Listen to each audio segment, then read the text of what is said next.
Thank you for listening to the Action News podcast of the week of January 25th, 2021. Here's this week's top headlines. President Biden lifts ban for transgender people to join the military. AMC and GameStop stock goes up 200% on Wednesday. Okay, so this week we're going to start off with President Biden lifts ban for transgender people to join the military. So this thing is reversing a Trump executive order, which Biden also did an executive order to reverse that. So, we don't really have to explain it because it's straightforward. It's really in the title of it. Okay, now on our second story of why GameStop and AMC's stock went up 200%. Article consideration provided by Bloomberg.com.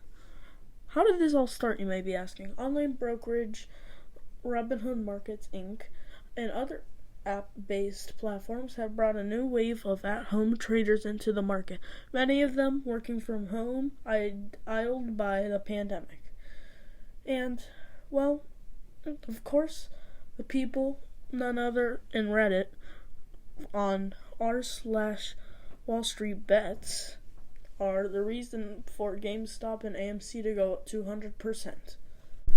You may be asking, those are Fortune 500 companies, some of them are.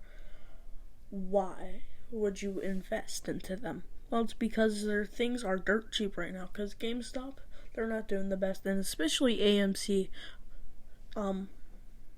is on the verge of bankruptcy, really. But this might actually help them survive even longer. From Action News Chicago, back to you.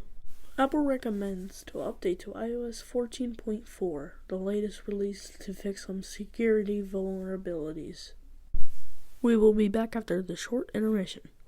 This episode is sponsored by TRECO Podcast. Upload your own podcast to YouTube and your own website.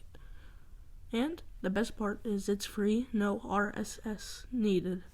So sign up at treco.xyz/podcast for your free account today. Lots has happened about the GameStop stock situation. Robinhood, the app, has limited stock purchasing, and now people are switching to Cash App. Of course, people were mad because they can't buy as much, so they switched to Cash App. But later today we got word that they will stop limiting stocks, probably because they're losing customers. Thank you for watching Action News Podcast, your news for this week in 3 minutes or less. A portion of this podcast was sponsored by TRECO Podcast. Upload your own today.